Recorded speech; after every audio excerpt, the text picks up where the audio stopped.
This is the Plymouth People's podcast, the People Space for debate, and we are testing out equipment live in real time, and we are going to get it together.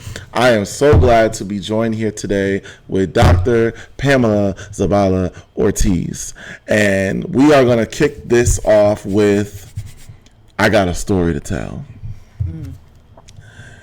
Now imagine this. There was once a town that identified its people by a single river. If you were born on the west side, everyone agreed you belonged to the town, right? For generations, the river made things simple. Over time, bridges were built, families settled on both sides, children were born in houses that touched the water, some with 1 foot on each bank. Others moved away but still returned every year, claiming the town as home. Eventually, the elders began to argue. Some said, if you weren't born on the west side, you're not from here. Others said, if you live our customs and carry our stories, you are from here. A few pointed to bloodlines while others pointed to belonging. The river never stopped flowing, but no one could agree anymore on where the town truly began or ended. If the boundary that once defined belonging is no longer clear, shifted by time, mixing, and movement, how do we decide who truly belongs? And in that uncertainty, this leads us to our big question of tonight: who gets to define who is black and who isn't? AKA, who gets what I love to call Blackccess? I like that, Blackccess. I like that term. I can't take full credit. The first time I heard the term was on an episode of Bel Air. I know I've been trying to get you to watch it. Yes. It's on season 2 or 3 of the newly remake of the Fresh Prince of Bel Air. It's the drama version of it. I think they did a great job with the show. They recently did a great job ending the series. In the show, Carlton and Will, they have a business together, and it's called Blackccess, and all their shirts say Blackccess on them, and it does really well. Okay. But I thought that was a pretty fitting title for today's conversation on identity and the access to all that is black, being black, and the different boundaries and barriers that we put onto this conversation. But before we get into it, I'd love to hear from you on because I'm privy to, but can you let the audience know where do you stand in your career and your profession on this topic? Sure. So I am Dr. Pamela Zabala Ortiz. I am a sociologist by training. I'm a professor of sociology at Boston University, affiliated with African and Black Diaspora Studies and with Latin American Studies. And so this question of who gets Blackccess, who is or isn't Black, when and where and how, that is something that I consider every day in my day-to-day life because I'm Dominican, I'm Afro-Latina, I consider myself a Black Latina. But it's also the question that drives a lot of my research. So right now I am working on a book manuscript tentatively titled Black but Not Black. And it is about the boundaries and the lines that are drawn around Blackness in the US and whether, when, and how Afro-Latinx individuals are allowed to cross those lines or not. And so we often hear about, oh, well, and I hear this a lot specifically as Dominican, Dominicans don't want to be Black. These groups don't want to be Black. They don't want us to call them that, blah, blah, blah. They're anti-Black. And so I ask, okay, well, you also have a contingent of the population that is very affirmatively Black Dominican and identifies Black Dominican and uphold Black Dominican culture and traditions. Why is their Blackness denied to them? And what is their experience navigating their identities, navigating what it means to be Black or not be Black in the US and in certain spaces. And then also, given their Blackness, how do they navigate Latinx spaces? Because it's very easy to say, oh, well, they're Dominican. They can just go hang out with the other Latinos, with the Latinx community. But the Latinx community, there's also a lot of anti-Blackness in it. So you have this population that essentially doesn't fit quite well with either of its identities. And so I explore how they navigate that. And I look at, what does it mean to say you're Black? What does it mean to say someone isn't Black? And who does that serve at the end of the day? So that's kind of where I'm situated relative to this question of who gets Blackccess, who is Black, and who is not. It is a question that I live and examine in my own life, day to day, and in my research. So always thinking about this. I love that ending part where you mentioned who does it serve, right? Because I think that's Yeah. really where this conversation is going to go to. Like, why is it so important that we have this discussion on access to access to the identity, because I will, because I know there's this popular phrase that we always use where it's about the cookout, right? And who's invited to the cookout. Because, and I think I believe over the years, we've Black people, the Black community has become more protective of who gets invited to the cookout, because popularly there's been members that get invited into our spaces. You hear stories of Black individuals giving quote unquote passes to It's their got to stop. white counterparts to be in our spaces, to act in the ways that we act, and partake in our customs, use our language, you know, and I think due to that, they gotten so much more protective. And I'd like to start off with something that you actually just said, as it pertains to the experience of being Dominican, and acknowledging your Blackness. And when you hear, and because I hear it as well, it echoes in my community as well when I talk to Black people about Latinos and the Latinx community. They'll say, well, they don't like Black people anyway, and like there's like this narrative that the entire Latino community does not accept their Blackness. And to your point, if you go to me and you just talked about this recently.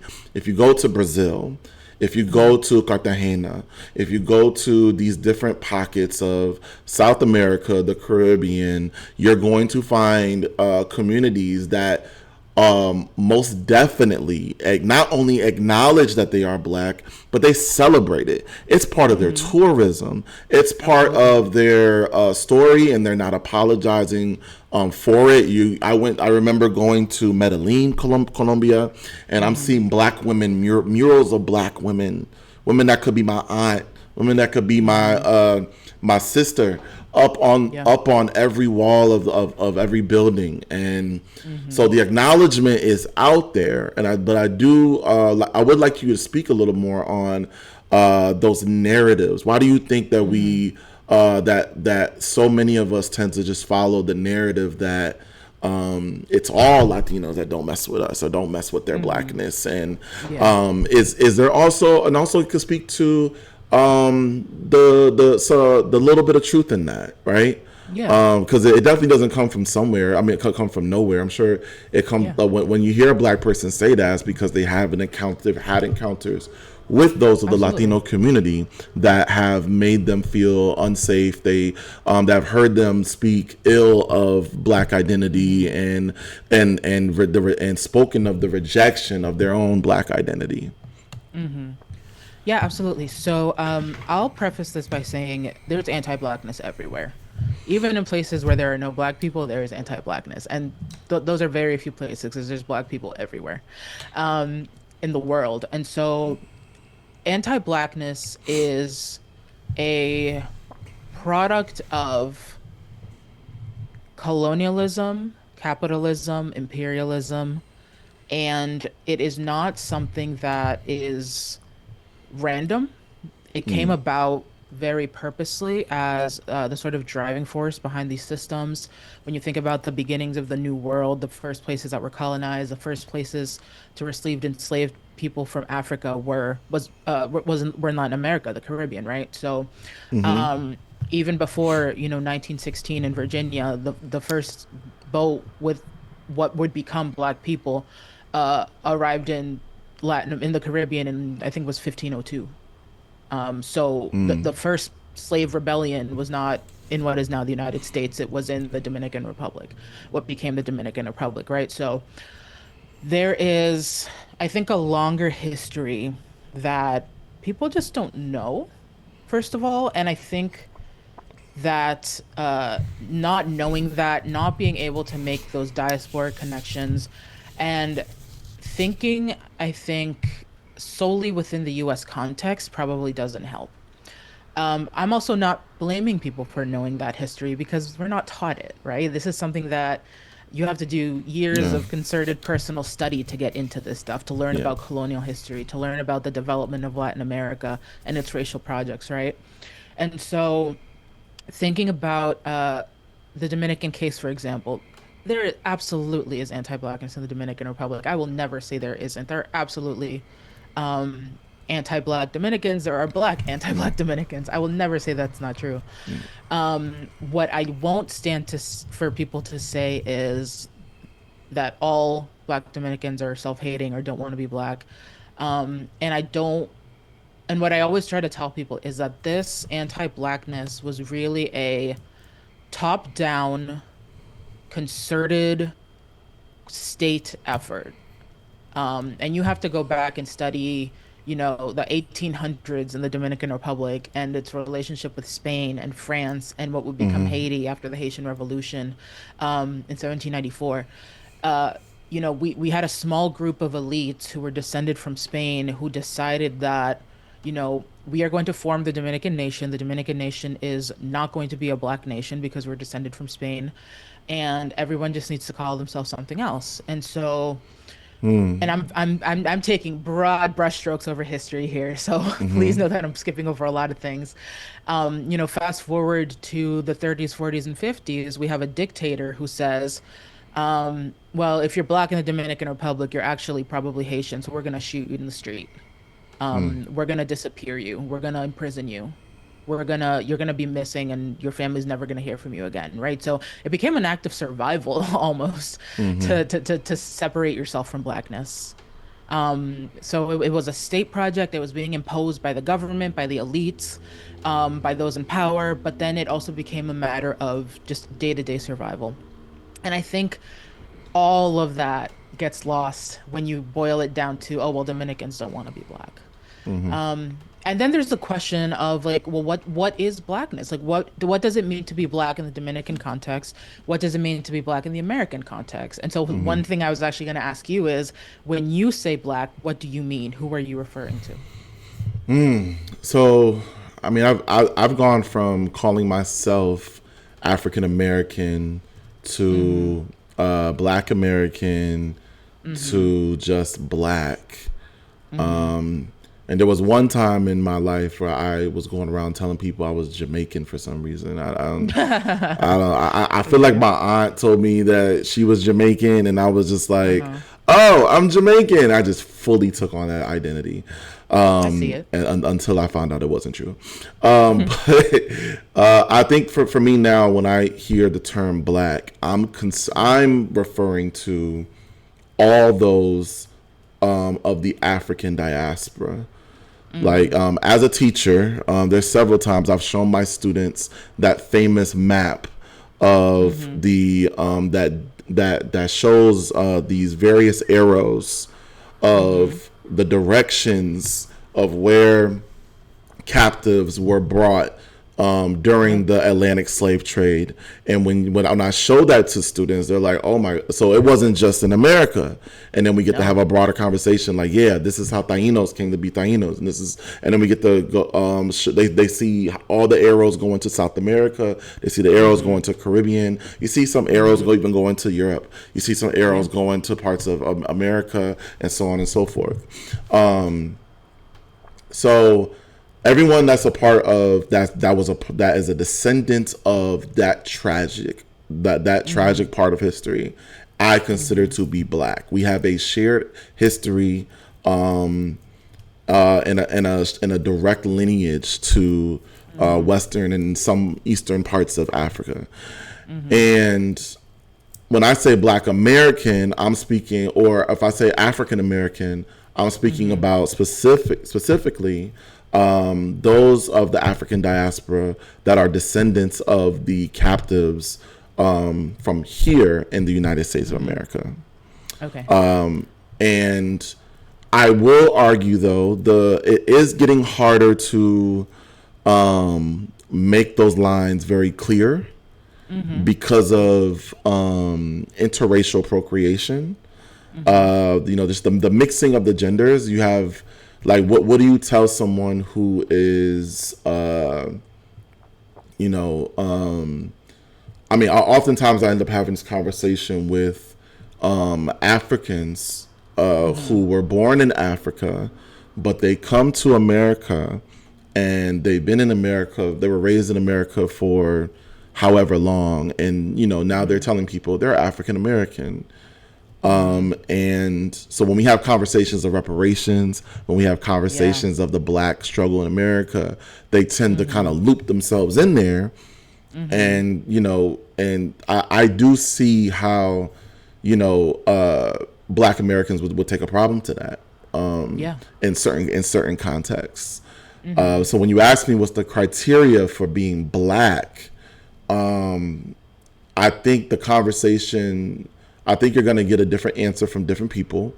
Because for me, I just gave a definition based on location and geographical and historical context. You have those that will say, no, there needs to be a social context as well. Like you can't, like if you don't know, and then, comically, you also have those who are always trying to revoke your Black card.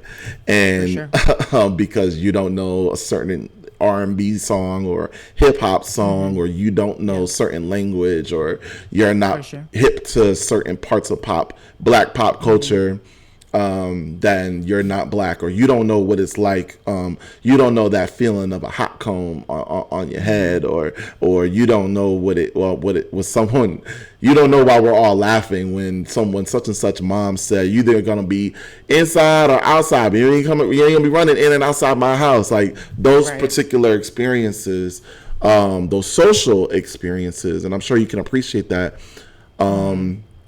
as a sociologist. Mean a lot to Black people. And I'll throw a question back at you on that one. What do you feel, as a sociologist, do you feel that when defining Blackness, like, and who gets to call themselves Black and who doesn't, that the social context should be taken into accountability? Or should it be strictly based on where you're from, where your people are from, and the history, and where your ancestry lies in the history? Yeah. So that's a great question. Because like you said, everyone defines that differently depending on what they're trying to achieve with that information, depending on what they're trying to do. I always say personally, there's as many ways to be Black as there are Black people on this planet. Can you repeat that one more time for the congregation? There are as many ways to be Black as there are Black people on this planet. Because Blackness, wherever you are, whether you're thinking diasporically, whether you're thinking in the US, whether you're thinking Caribbeanly, which is not a word, but it's fun to say, Caribbeanly, there is no Black monolith. There is no one singular identity in which Blackness can be rooted. Because, as you just said, as a result of the transatlantic slave trade, there is Blackness everywhere, right? So the question of how you define it is a slippery one, and I think it's one of the reasons we have things like the diaspora wars and we have all these contentions going on, because if you define it phenotypically, meaning anyone who has dark skin beyond a certain point, you have to take into consideration that there are people on this planet who have darker skin than me and you who are not Indians, black, who are not African, Filipino, Polynesians, right? Polynesian, So yep. phenotype doesn't really cover it, right? If you say, okay, anyone who has origins on the continent of Africa, the motherland, right? Well, there are people on the African continent who are not black. Egyptians, Moroccans, all that, all those North African countries, they are not typically phenotypically black, right? We don't So talk about if that we're often, but if yeah. we don't talk about that often, right? So is it just the continent? Okay. Is it just anyone who says they're black? Well, then you have your Rachel Dolezals, and you have your people who kind of claim it when it's convenient, and who don't claim it when it isn't, and you have people trying to claim it for some benefits, and you have people not claiming it at times as well, right? So is it just a matter of affirmatively saying you're black, right? Or is there some element of being recognized as black? So what sociologist Nancy Lopez would call your street race. If you're walking down the street, what do people think you are? Is that what makes you black? So I've seen research where people define it in all kinds of ways, and I know in their personal lives people define it in all kinds of ways. I don't subscribe to any one of those frameworks because, like I said, they're all slippery. They all have their pros and cons. I always just go back to there's as many ways to be black as there are black people. And you know what? I think it's going back to something you said earlier about false education. False education breeds, well, no, I'm sorry, miseducation. Miseducation and a lack of education breeds false narratives. So in order for I think the reason why you don't see a lot of black people defining each other or defining blackness by by historical means or geographical means is the lack of education. You know, there's many black people that there's such a limiting education on blackness in your general K through 12 schooling. There's none, if any. There's few, if any, black identity conversations during your K through 12 matriculation. And you know, if and depending on where you go for college, maybe, I mean, if you're HBCU, most definitely. If you're going to a PWI, more than likely not, depending on what your major is. So that particular, if you just don't happen to have an interest and study that, you just won't know. So I think more easily, the average everyday black person just defines blackness based off of who has the most social capital to claim it, right? I think that's what helped, Rachel Dolezal. I think I'm saying her name right. I think that's what helped the Rachel Dolezal climb so high in the black spaces. You know, unless you want to use her African name, which is like Nkechi something or other. I didn't know she gave herself an African name. Oh yes, she gave herself an Igbo name. Her story is so interesting to me, not because of her decision to be black. I've met plenty of white people who want to be black. They all want to be black. That's what I'm saying. Like, let's be real. Like, come on, man. They all want the sauce. But what's most interesting to me are the black people that she fooled for so long. She not only convinced her peers, the people in her community that she is black, but she was able to climb to the ranks of president of an NAACP chapter.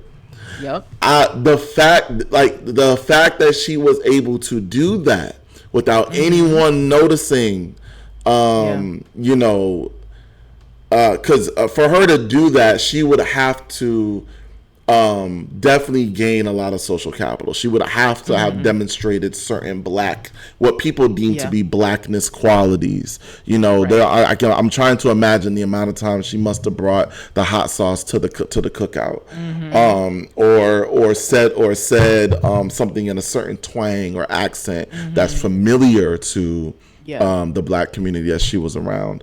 And so, to that point, I think the social matters more to people just because of the lack of education that we've had around black identity. And I think that's also why we keep having these conversations of who that's clearly phenotypical, Phenotypical, yeah. phenotypically, Just your appearance. yes, your appearance based on appearance that are not black. Like I see him, he's clearly not black because I heard this term before. Have you heard the term black passing, white passing? Yes. Whereas you'll have your biracial individuals who have black parent, white parent, but they're born with a white passing face.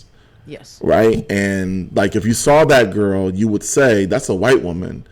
But her father is clearly African American. Her mother is Irish American, or she's some sort of Euro descendant. Yeah.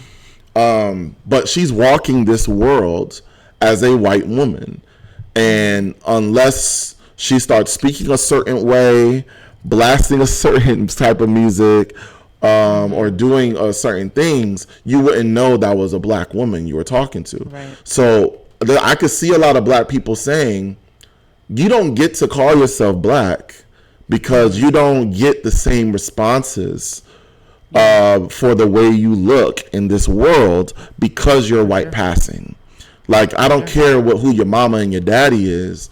If we're both in the store, there's a higher likelihood that you're going to get I'm going to get followed over you. Or that you are going to get less stares in a corporate room than I am, Absolutely. or you're going to get less bias. How do you what's your thoughts in that regard as far as the those black people who say no, your physical does matter, you know, how people see you has to matter when it comes to whether you get to go around calling yourself black or not. Well, first and foremost, I think we need to acknowledge that there was a period of American history where that was a survival strategy for some people.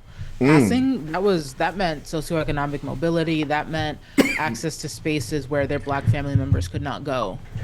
The film Passing it's called Passing. It does a fantastic job of demonstrating that. I think that folks who say, you have to have some physical element to it. I don't know that I would say that that's the only thing that would make somebody black. But I also understand why somebody might say, you don't move through this space, you don't move through the world as a black person, so that is not your lived experience.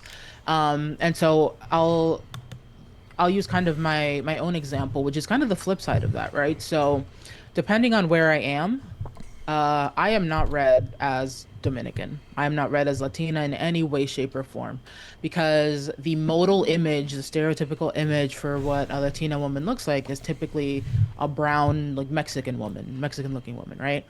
So I am not read as Latina in most spaces that I enter, especially when I was living in North Carolina. Nobody ever read me as Latina because the only Latinos, the only Latinx people that were around were primarily South and Central Americans. So I was essentially passing in a way because everyone just thought I was black. Everyone thought I was African American. It wasn't until I spoke Spanish or said something or went into this Hispanic supermarket, compare, and people were like, "Oh, okay, so you are something." Don't you just love that? Don't you just love just shocking them, right? Yeah. Like, oh, yeah. I was having a whole conversation with a colleague in a professional setting.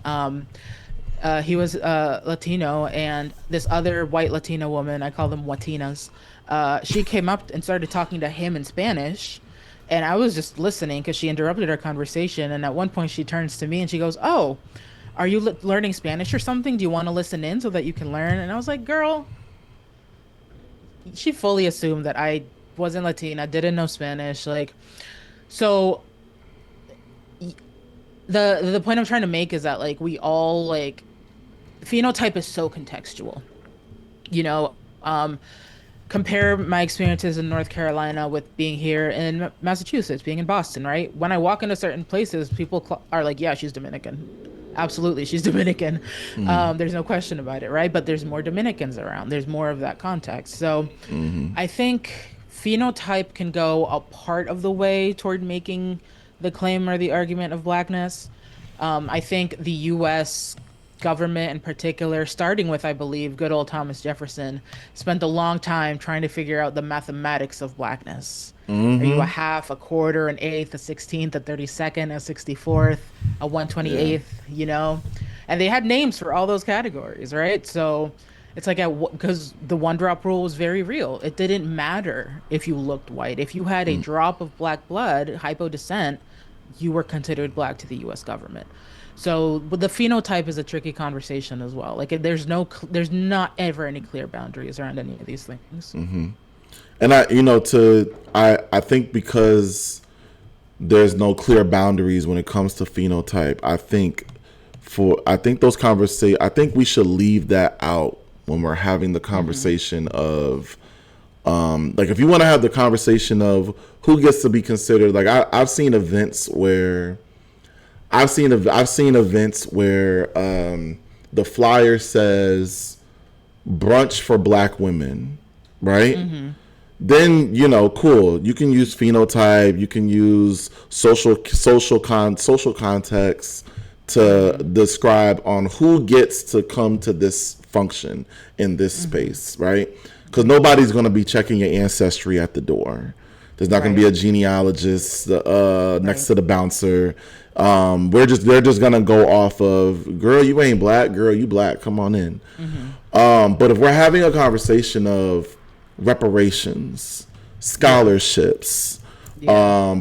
certain programs and Hmm. resources that are designated for black people, what do Hmm. you think that criteria should look like to Hmm. decide who gets those resources when we're talking if it's designated to go towards black Americans? Hmm. Just to focus on just Um, black Americans right at the moment.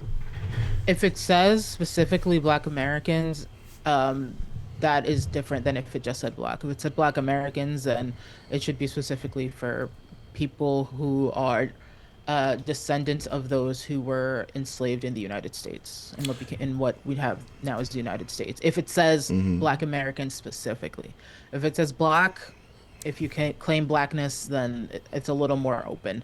And Which how do again, you think like. that would look like? Like to prove that you are a descendant of? You think they should show with the photo album? Like is Mhm. how would that verification go? You think? Yeah, so I know that's been a conversation on Twitter for a long time. I refuse to call it X, but it's been a conversation on social media generally for a long time. Is people who are told, well, you don't look black, and then all of a sudden they're posting pictures of their grandparents, their great grandparents, their parents, almost in an effort to prove using their lineage that they are black. And I've also seen people tweet things that are like, I could never have biracial or mixed children because I don't want my grandchildren to pull out a picture of me to prove that they're black. Mm, Like, I don't want to be the grandma that, 3 or 4 generations from now, kids are pulling out to show that they are black. right, right. So that's a serious question. That's No, been part of the really, discourse. That's been part of the discourse for really. sure. No, I was actually about to segue into a question about percentages, right?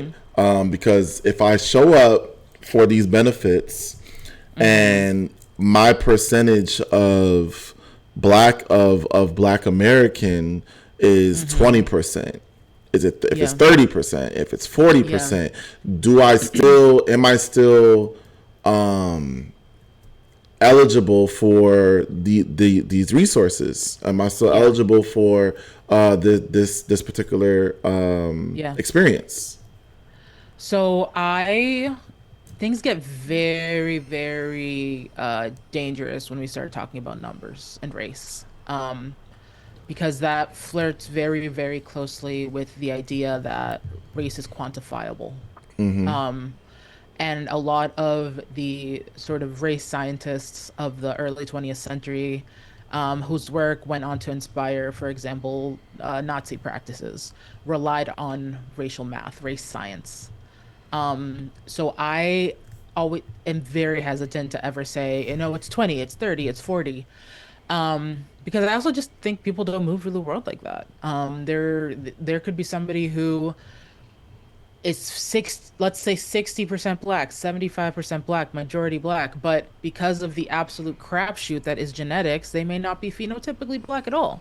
Um, genetics really is that random. You could have three, four, five generations of grandparents going back who are phenotypically black, but because the sixth generation had a white person or a light-skinned person, 8 generations later, a great grandbaby could randomly come out lighter. Right. Um, and that person would be like 1/28th white or something, but you know what I mean? Like it Right. gets so tricky when we start trying to assign specific percentages to it. And we can look to the indigenous community, for example. They do use percentages to get for tribal identification specifically. Um, but there are I showed my students a news story or one of my students brought a news story to class this past semester of an indigenous woman who is just shy of the required percentage to be able to formally join the tribe that her family came from and get the benefits of tribal affiliation and be a part of that community because she's just shy of the official percentage.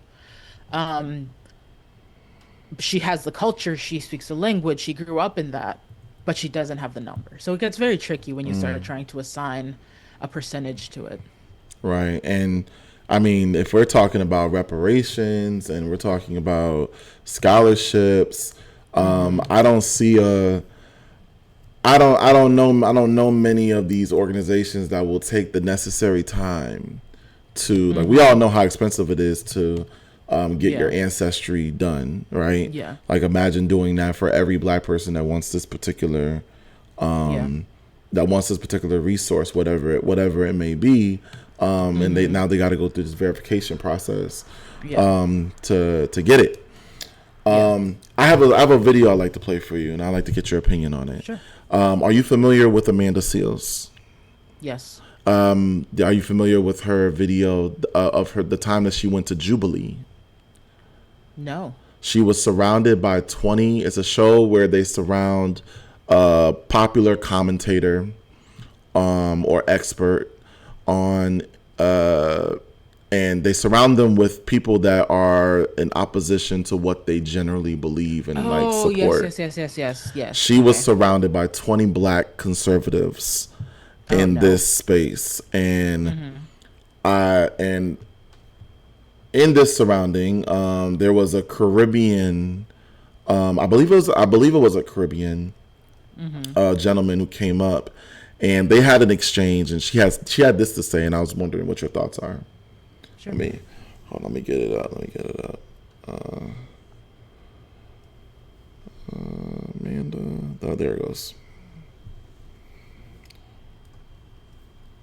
Let me know if you can hear Protest this. against you guys don't ever do this. Can you hear that? You Trade. guys don't ever do that. KTS Who is trade. you guys? Members of the black community don't want to hold accountable. Okay.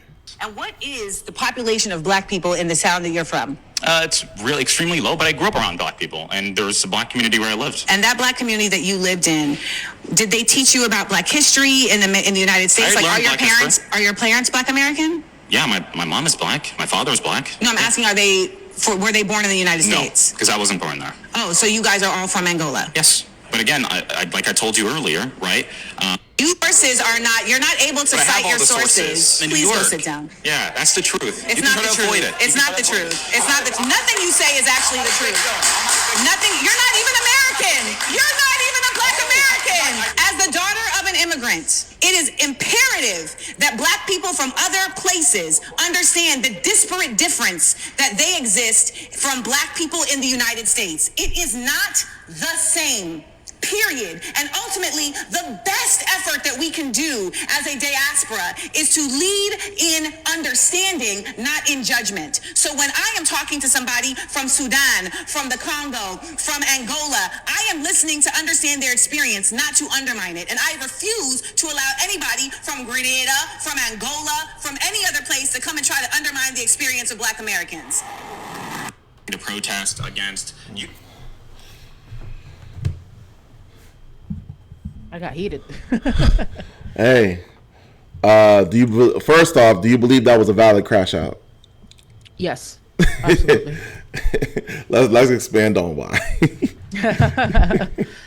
Absolutely. Okay, first of all, my vision for a diasporic Black future is one where we all know each other's history and know the struggles that we have all been through, right? Right. Because you can't be in the United States. Say you're from another country, right? Say you're a Black immigrant from Caribbean, from Africa, from wherever.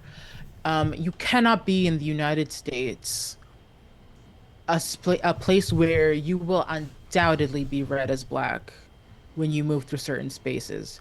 That reading of you and how you are received and how you are treated is entirely based on the history of the subjugation of Black Americans. You cannot understand the current issues, or you cannot speak down on, the current issues that face the Black community. Because sometimes, you hear Black immigrants saying, well, we're more educated than Black Americans. Black Americans just want to, be in gangs and don't want to go to school. And they have all these really negative stereotypes, right? That's where some of the contention comes from. They don't want to get ahead like we do. They don't work as hard as we do. Okay, but you need to understand that that is the result of generations of systemic oppression. Right. Right? That is the result of generations of Black Americans not getting what they're due from the government and from this country. Right. That is a result of Jim Crow, of segregation, of deindustrialization, of redlining, of the crack epidemic, of mass incarceration. That is a result of things that have been happening for centuries to Black Americans before your family even thought about coming here one day. And that deserves acknowledgement and respect. And do you feel that so going back to quick little story. Yes. I was in Peace Corps in Rwanda in 2015. A lot of my happiest memories in life are from Rwanda. I only been there for a year and a half, but it was a very great experience, and I talk about it all the time. And I've been back to Africa twice since then. But the time that I was there in Rwanda, my experience with the Africans there was very interesting. It was something I wasn't expecting. To the point that you just made, I did run across a lot of Africans who kind of had their stereotypes about me based on their lack of education of African Americans. Right there, I did get the stereotype of being a gangbanger. I did get the stereotype of being a rapper. I did get the stereotype of being lazy. And then when you go to the village and you see the only TV in the village is in this market, and the stuff that they're seeing, it's just music videos. It's music videos. It's news, a couple news channels. But they were mostly playing these little DVDs when it came to American content, and the DVDs were usually just music videos of like pop, R&B, hip hop, rock and roll, and kids are just standing there and they're watching it for hours, absolutely, and while they're just chewing on a sugar cane or something. So it's a huge lack of education that leads to the way that we're perceived to the rest of the world. And so I definitely understand where Amanda Seales was coming from in that moment, and her frustration, because guess what? In the same breath, though I was told I was stereotyped constantly about my Blackness, about me being a Black American, I had students and I had peers that were African that constantly wanted to take on Black identity. I had students that I would constantly have to correct when they used the N-word, and they're not using it because I didn't use it the entire time I was there, but they're using it because they see that we use it on TV, and it's like, no, see, you don't get to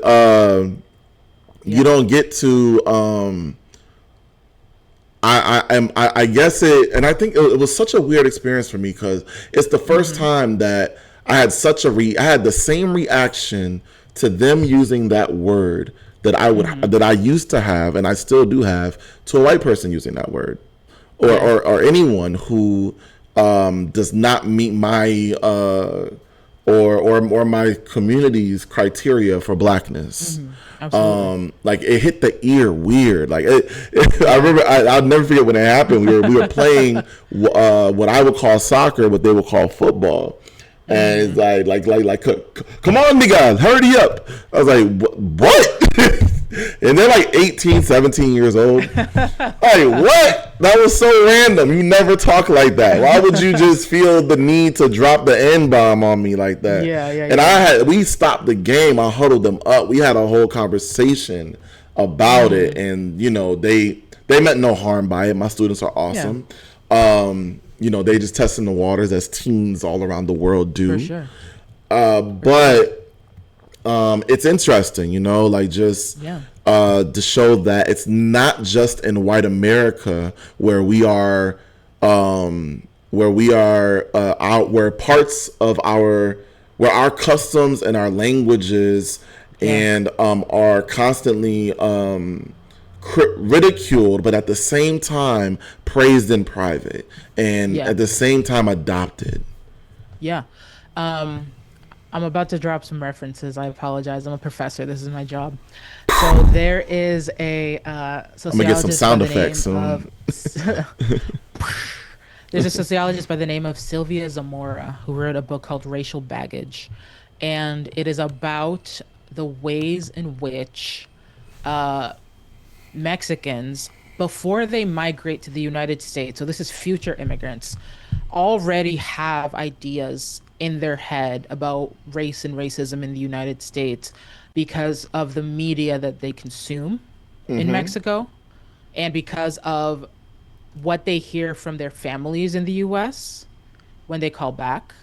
And they're basically just getting all this information before they even migrate. So by the time that they migrate and they go to places like Los Angeles and Oakland and these places that have, you know, predominant and historical black communities, they already have these ideas in their head about, oh, well, all the black people are gangsters. And so what she writes about how, you know, where does this come from and what is getting transmitted to them before they get here. And she talks about, well, one of the shows that they watch the most is Cops, which just shows black people getting arrested over and over and over and over again, right? They're the drug dealer, they're the gangbanger. This is what people are watching. And so this opens up to a broader conversation about how blackness is presented in the world, specifically US blackness, American blackness, what images are transported out of black Americans. And like you said, there's appreciation as well, right? Because we can look at the K-pop industry, for example, and you have all these young Korean people in music groups who are using blackness as an aesthetic to make it in the music industry. You know, it blows my mind to see these TikToks of, you know, young men in Japan and in Korea trying to make their hair into afros, like trying to get textured hair and doing everything that they possibly can to get afro hair. So that there's a commodification of blackness as well. And so on the one hand, blackness is appreciated, US blackness is appreciated. On the other hand, it's vilified. What does that do? Lorgia Garcia Peña writes a book called Translating Blackness, and she argues that one of the downsides of that is that because of the way that US blackness is perceived in the world, and the sort of imperial dominance of the US as a whole, where US culture is essentially global culture because it's the global power. I don't know for how much longer, but it has been for a while. US blackness has become sort of a measuring stick against which to measure other people's blackness. And And so if you're constantly measuring other people's blackness against Black Americanness culturally, historically, other Black people are always going to fall short of that. So okay, so we're on this topic of education, right? Because I've said for a long time in various spaces that I would love for the Black community to have a better control over our representation in media, particularly in America, but yes, also around the world. You know, I believe there are ways to control how our image is perceived in the world. I see how aggressive we see how aggressive and protective the Jewish community is over their imaging. You know, like you can't just get on. A comedian can't just do a joke in their special about, you know, some joke about like how Jewish people are this or that. They will get an earful from that community. They will get in, and they hold so much power as well, to where that is checked, and to where I'll never forget the day that it was announced that Nick Cannon, I don't know if you remember this, Nick Cannon, host of Wild 'N Out, a show that's been running for like 2019 seasons, something like that. More than two decades that show has been running.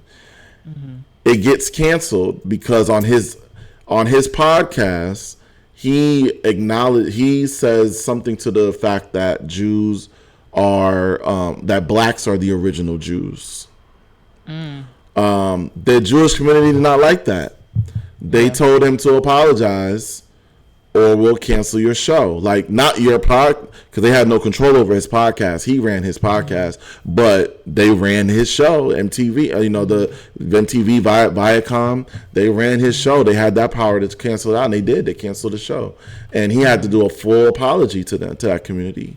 And he had to do the whole, when celebrities apologize, they have to do the whole, like, performative. I went to therapy and I talked to the rabbi and I now see the light. And, he had to go through all of that. But I wasn't mad at all. Honestly, I envy that protection and that aggressiveness towards a community's identity. I want that for us so bad. But to go back to education, we spoke a lot on this pod about the lack of education in this around Black identity. We know the schools aren't going to do it, or they're not doing it to the extent of which it should be done. What are your ideas as an educator to educator? How can we educate the next generation, and you know what, even the current generation on Black history, and not just from an American perspective, but a global perspective? What does that look like, us educating our community more on Black identity? So I'm going to say the Panthers were onto something in their time. Okay. Their peak. Let's talk about it. Because they had community education programs where they were not relying on white institutions, predominantly white schools, to educate the community on survival, on economics, on here's how you get to the next day, medical education, all of those things. They were teaching people. They were bringing the knowledge that they acquired. A lot of the civil rights leaders had education from, traditional educational pathways, but they brought that knowledge to the community. So I love the idea of community education, of how do we take our cultural practices, our history, and bring it to people in a way that isn't filtered through, it has to be AP African American Studies or it's nothing. Like, that's not necessarily the case. How do we bring, the conversations that are happening in Africana Studies, Black Studies departments in universities and colleges around the country to communities? And conversely, how do we bring those community conversations to those spaces? Because I think there's need for a little bit of both.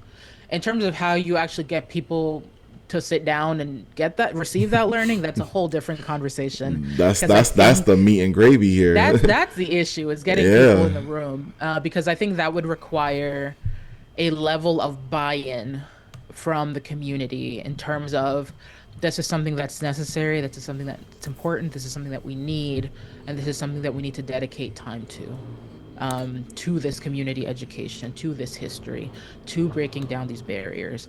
That's what I don't think we have. I think that's the main hurdle. Well, I do think it's there. I've seen examples.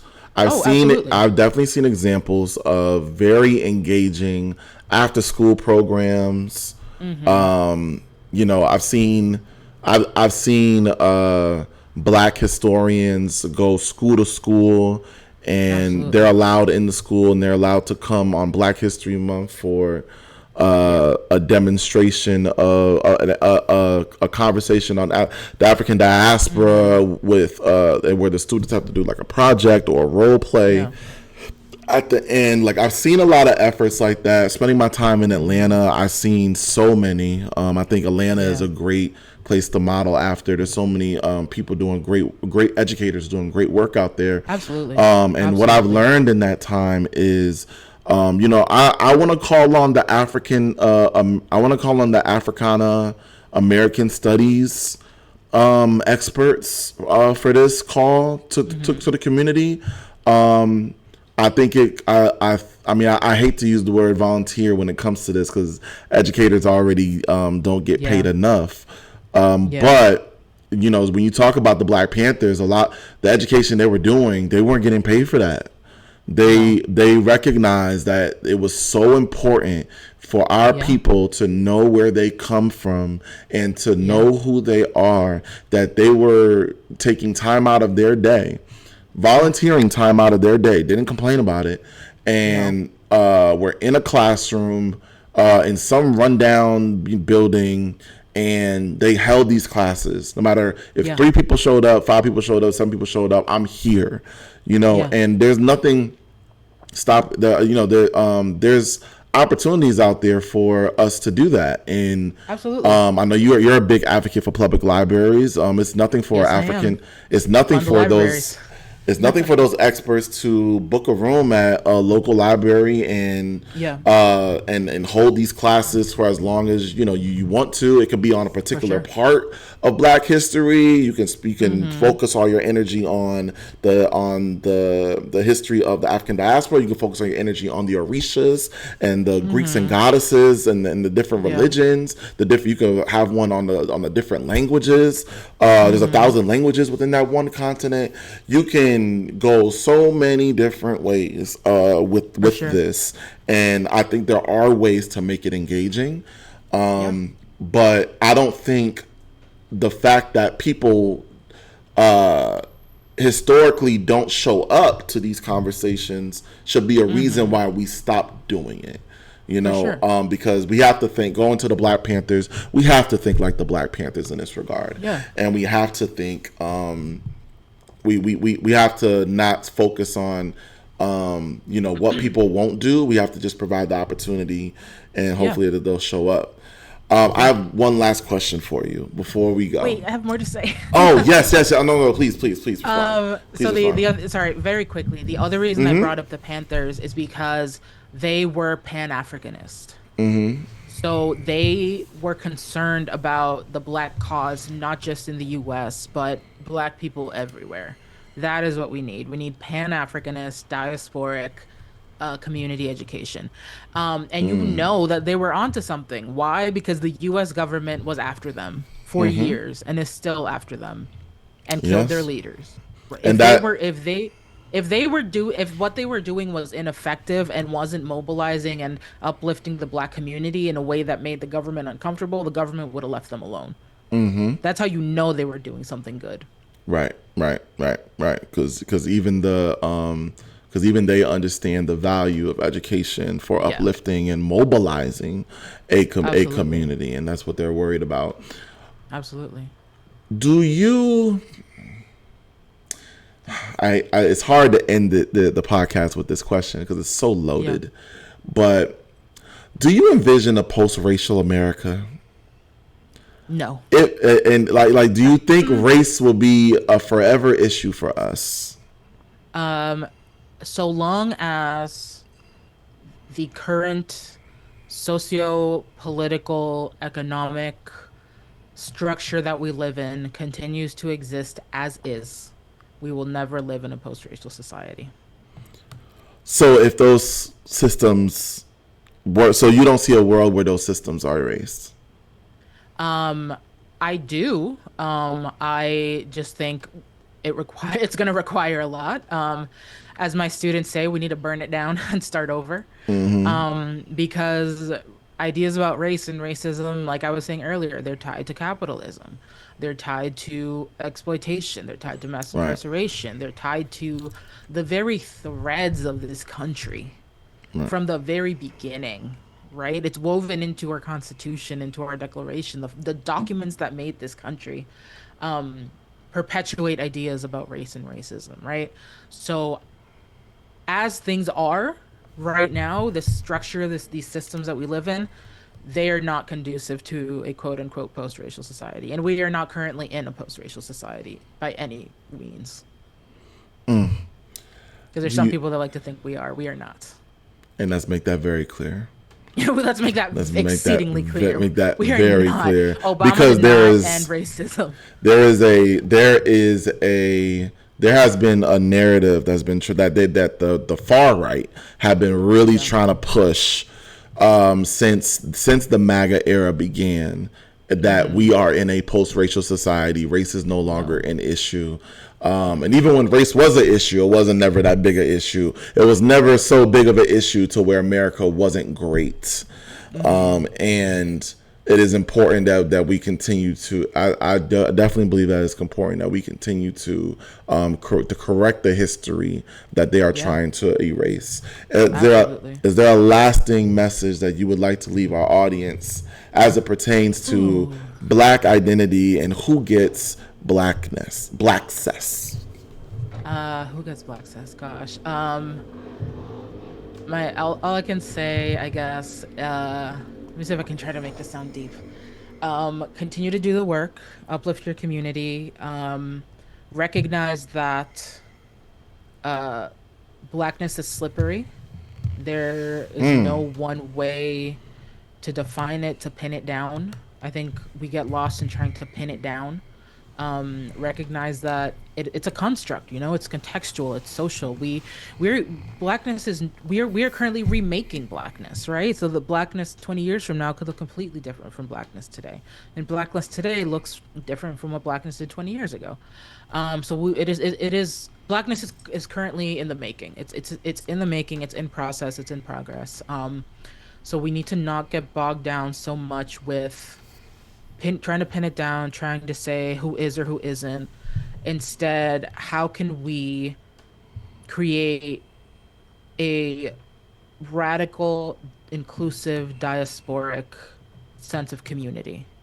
And how can we unite in that way to address the real problems? Because these divisions over Blackness and things like that, this is not the problem. This is not the main problem that Black people are facing every day, right? We have we have much bigger problems to worry about in terms of survival, in terms of existence, in terms of politics, in terms of our place in this country and in the world. There's bigger fish that we can fry than these quibbles over Blackness. And that, I think it's important to keep an eye on that always. I agree, and I think to add on to your point, February is coming up. I would love for us. My call to the community is for us to have more expansive, and I've been advocating for this, to have more expansive conversations, especially in educational spaces. About Black history. It's 2025. We should not be still having the same Martin Luther King, versus Malcolm X conversations, and then just moving on. We should not just be highlighting the same, prominent figures, and leaving out the so many others, just because they're quote unquote confrontational or whatever. I'm advocating for us to tell the full story of Black history from a global perspective, on this February coming up, and advocating for us to, because what I would really love to do is, and this is something I would love to start in my own community, is funding those who do want to create schooling and educational spaces, where they're educating our next generation on Black identity. If there's somebody out there that wants to take that charge, but they don't have the time, they don't have the resources, they don't have the curricula, they don't have the money for the papers and for the space. I would love to get into creating something like that, for them. That's some sort of fund. But that's my forward thinking. That's not something I'm gonna start immediately tomorrow. As you already know, I'm already putting too much on my plate, but it is definitely something to think about. Thank you so much for joining us, Dr. Ortiz. There are going to be so many more conversations for us to have here on the Plumbing People's Podcast, the People Space for Debate. Thank you for having me. I appreciate it. Yes, absolutely.